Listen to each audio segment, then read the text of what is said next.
When you open yourself up to recognizing that business, life, family, all kind of work together so that you can build this life that you want. Couplepreneurship and business has always kind of been this beautiful thing that we have landed on as a way to find that freedom that we've always been seeking, but to also, play into our skills of creating and connecting with other people and, being a driving force of impact in the world. The only way you lose an infinite game is if you stop playing.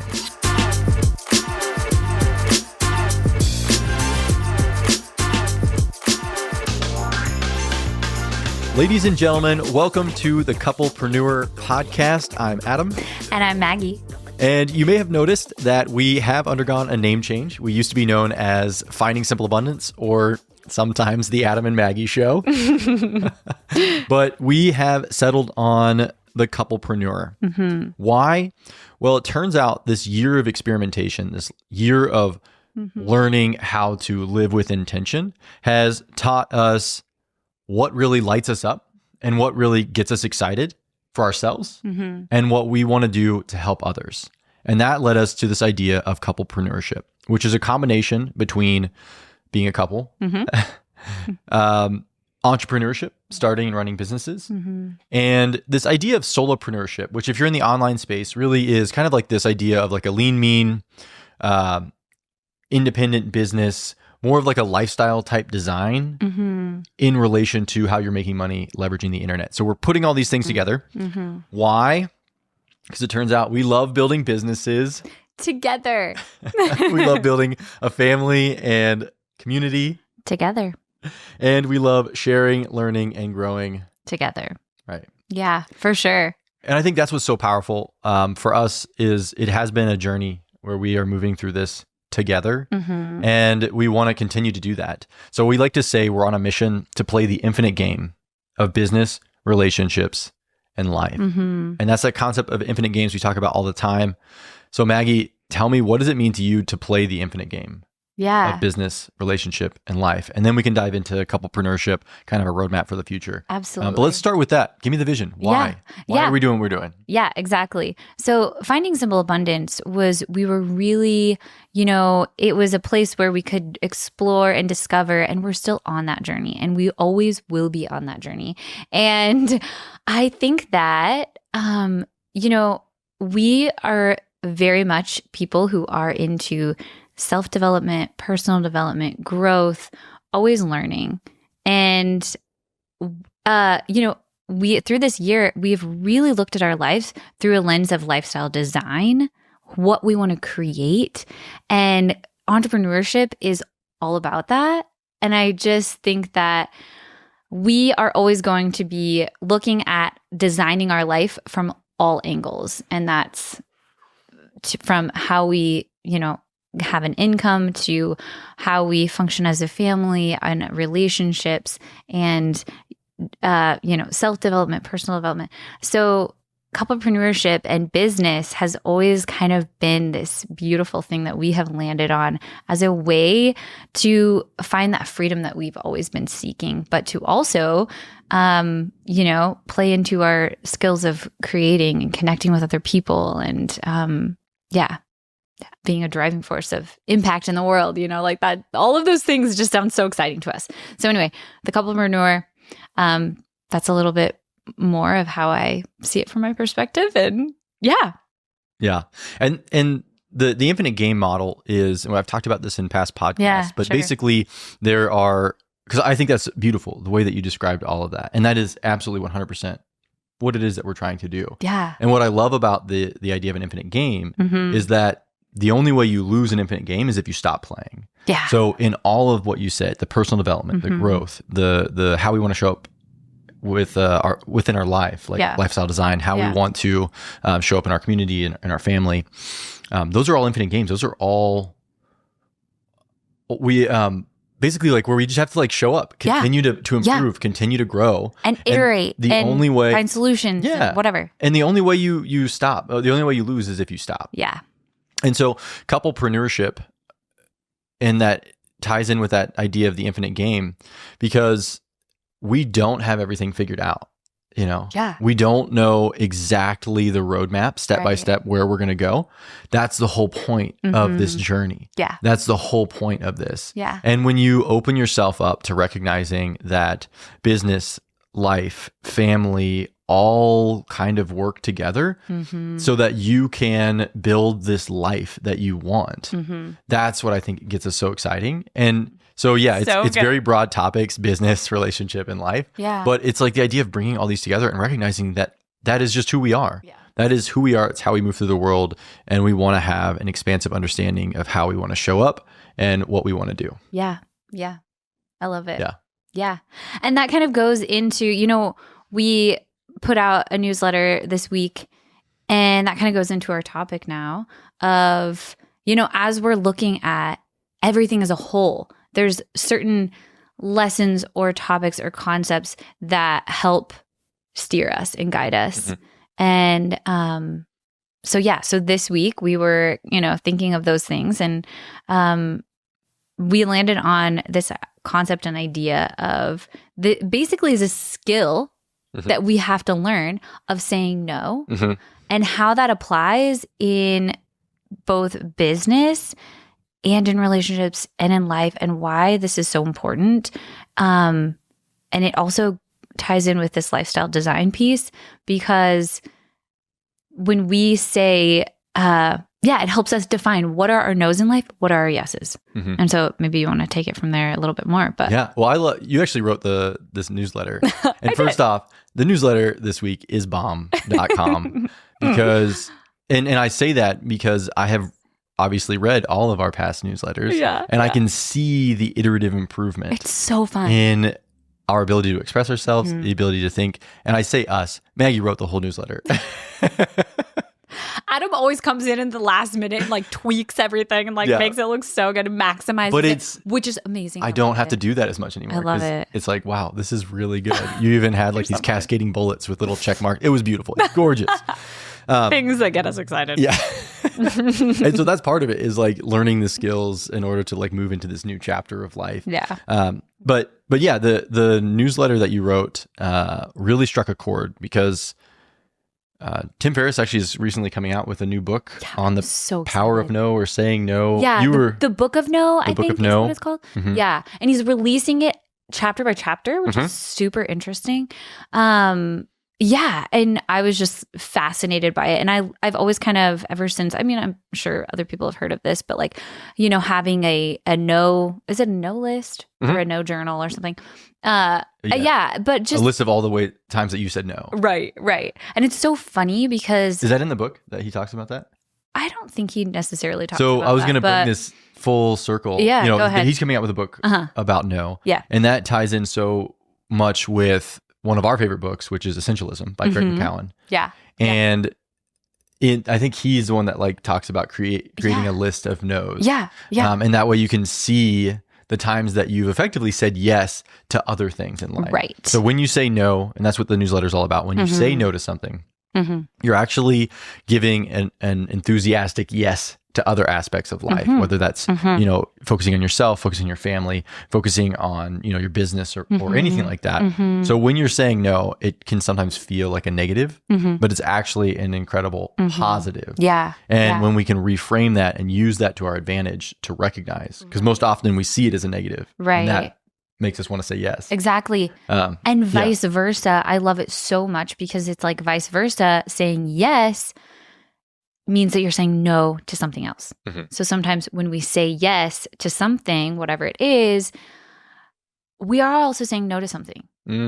So that's when somebody probably even better, when you think that you're saying yes to something, it turns out you're actually saying no to something else. Right. And to call those out. And to call it out. And so oftentimes we find ourselves saying yes to people for a myriad of reasons, but even if it's something to just you feel you have to say yes, or you're oh, I really love this relationship with this person, I just think I'm going to say yes, even though my plate is so full.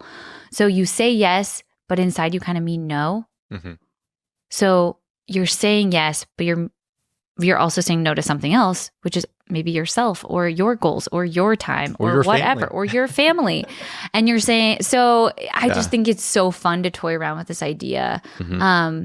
And I think it's funny that I've been kind of like obsessed with this concept for a while anyways, because I think a lot of people find me as a very positive person, and this seems kind of like a negative thing, but I think it's so important because it truly is that exuberant yes to your life and to the things that you find passionate. And sometimes making decisions is a very tricky thing because it takes a lot of inner awareness to decide. Even like sometimes it could have like this veil over it that you really think you want it, but you don't actually. And you're saying no to some of the passions and goals that you have already committed to. I wonder if there's a practice of explicitly calling out the no's when you say yes. Yeah. So in other words, if someone asks you to do something, or even yourself, you think, I'm going to pursue this new activity, or I'm going to take on this new shiny object, right? Yeah, that's what it is. If you actually sit down and say, okay, I want to say yes, so I'm going to say yes. I need to actively write out the things that I'm not going to do as a result. And I would bet as soon as you explicitly put that on paper, you would see that the benefits don't outweigh, the cost. And you're like, ooh.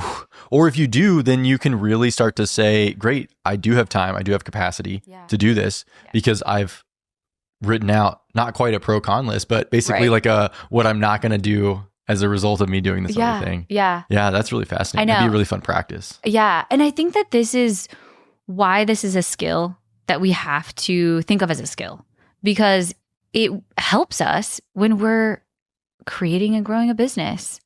It helps us when we're setting boundaries with our family or our friends. It helps us when we're feeling internally scattered and there's no clarity in our mind, being able to differentiate between our yeses and nos and feeling solid and secure in those decisions can be the difference between our success and our, maybe letting a business fail or whatever. Or just not enjoying life. Yeah, the results can be huge. Yeah. And so I think that's what Tim Ferriss was saying too, when he was saying like, I'm putting out this no book. It sounds so negative, but actually it's been the most empowering thing for my life and skill that I could have ever decided to focus on and hone. And so this is like no 101 would be saying, if you were to take it as a college course, would be like, here's how you affirmatively say no. And, here's the reasons why, right? I think No 201, the advanced course, is how you can say no in a way that's positive and affirming, and the other person thanks you for saying no. And there are two ways that I typically think about that. And I've done this in business ourselves and in all kinds of different ways in life. The first is that when you say no, what you can do is accept that what you're doing is you're offering this other person a better solution. Because right now, if you were to say yes, you would do it with resentment and you would kind of carry that forward, or you'd be stressed, or life would kind of get crazy, and you're kind of forcing them to put you in a terrible position. Whereas if you can say no, then you can offer options, alternatives that are actually better suited for this person.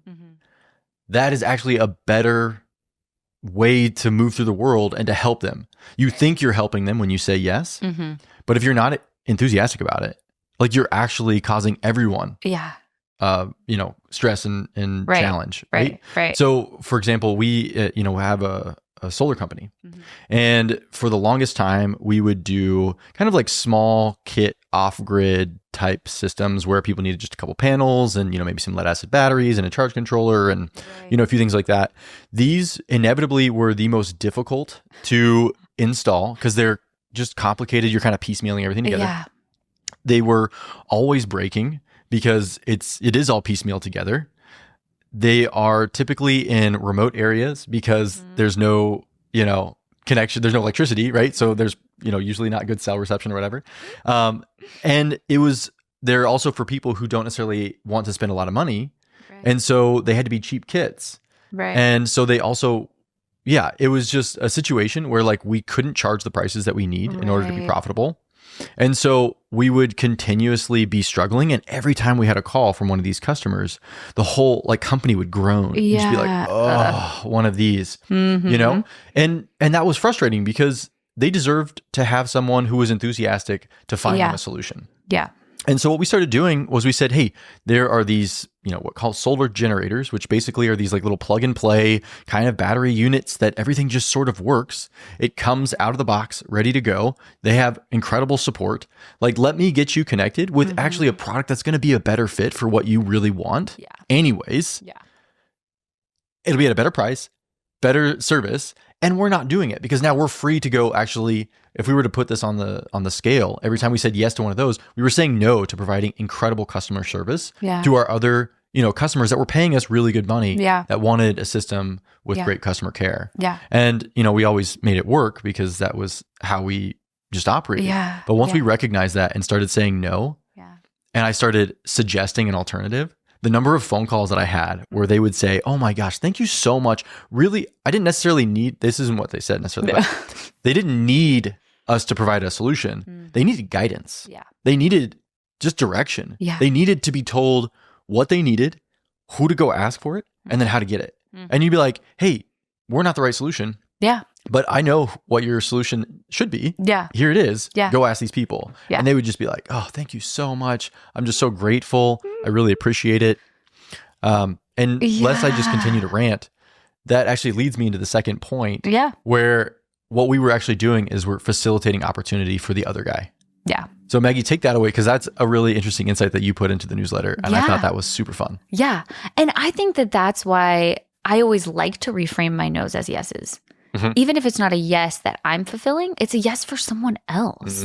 And so I think that's when we can start to think broader and bigger and less about just us focused too. When you were talking, I kind of applied it to relationships too. So it's like, that's a very like business world thing, which is so cool. But I even remembered like a time where a friend asked me to go to a concert that I didn't necessarily want to go to, but I kind of felt like, I kind of felt obligated to go or something.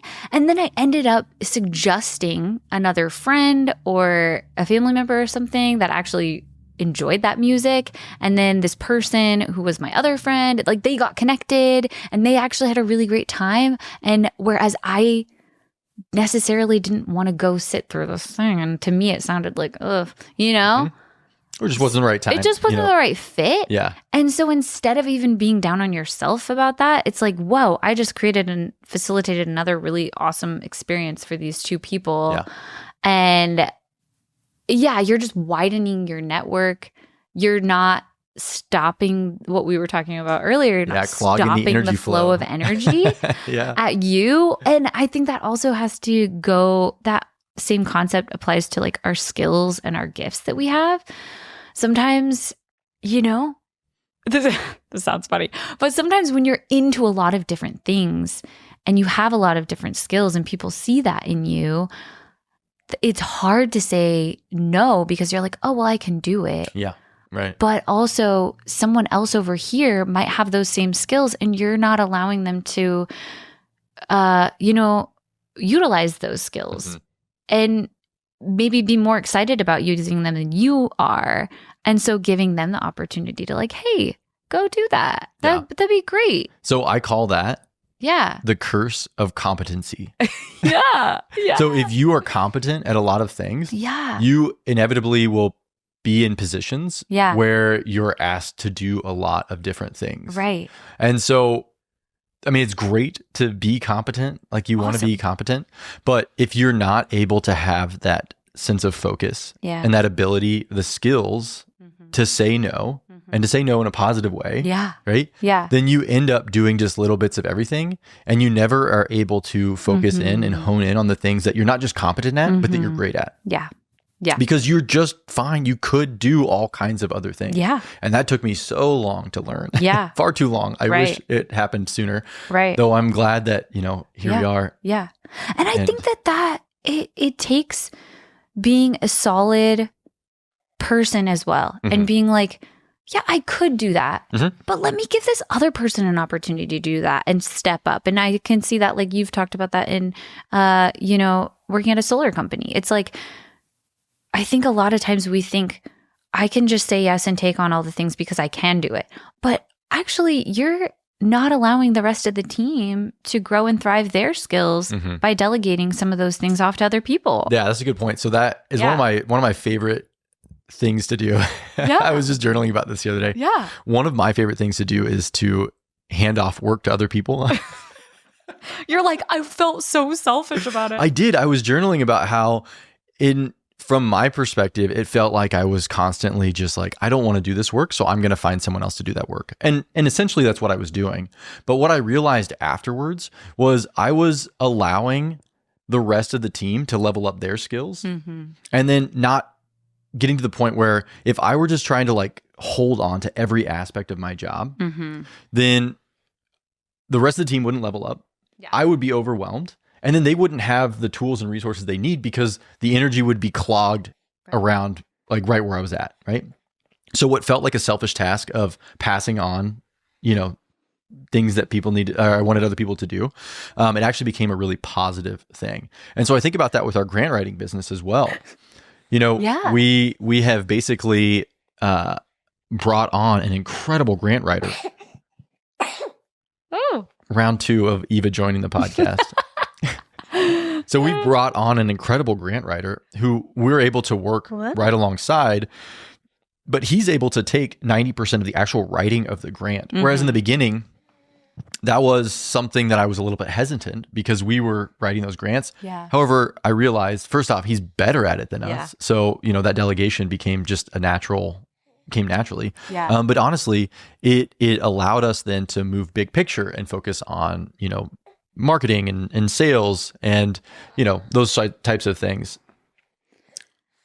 And yeah. Yeah. And I also think that too, like, I think it's also just a concept that we have to just start being a little bit more comfortable about, because it doesn't necessarily mean, oh, now it's my responsibility to find someone else to take my place. It's also saying no and trusting that will, that it'll work out. It'll work out. And I think that is sometimes a piece that we tend to say yes because we aren't sure who will step up and take the task or opportunity. And so I think a lot of times that does keep us from saying no because we're like, well, who else is going to do it? Yeah. And I think it's okay to just be like, let the universe decide. Yeah, let it play out and happen. And that's true. You don't necessarily have to say like, hey, I can't do this, but here are 3 other people that can. You can just say like, I can't do that. Yeah. And if they really want it done, they're going to go find those other people that are waiting for opportunity. Yeah. Even better though, if you can hand them off, because then, you just get the opportunity to, like you said, build out your network and provide value to other people. Right. Yeah, it's very cool.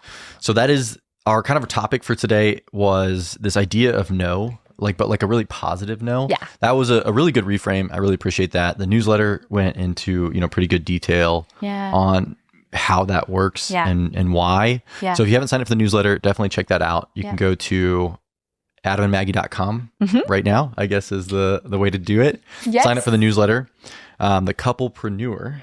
The couplepreneur. Newsletter.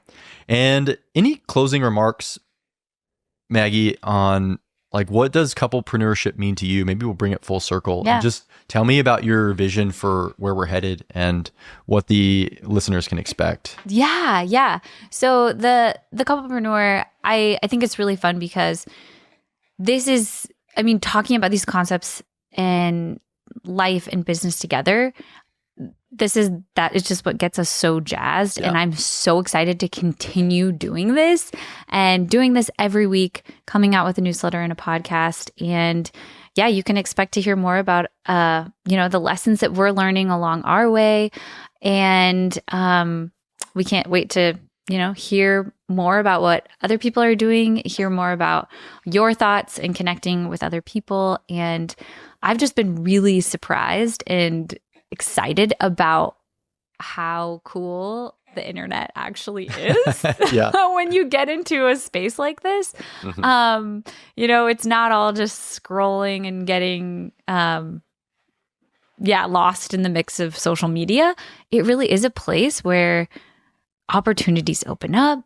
You can connect with incredible people. And I've just really been blown away by that. I think that's been something a good surprise, a happy surprise. Yep. Very cool. If you do want to see some of the other things that we're writing and putting out there, LinkedIn has been like kind of our platform of choice. Yeah. It's a really great community. It kind of fits that businessy couplepreneurship vibe that we're after. While the people on there are still interested in personal development and growth as well, which is a big part of it. Yeah. So you can definitely check us out on LinkedIn. That would be, I'm also on Twitter and Threads, I guess, but mainly LinkedIn. Anyways, so before we sign off, just want to say, if you have listened with us up to this point, thank you so much for giving us your time and attention, because we don't take that for granted. I mean, we really don't. No. Like it's in a world right now of just so much information and noise. The fact that you sit down and listen to us talk means a lot. And we want to honor that by trying to put time and effort into the things that we're putting out there. And if you are not super jazzed or excited about the couplepreneur direction that we're taking, I totally understand. If you want to unsubscribe or head somewhere else, I'm not going to hold that against you.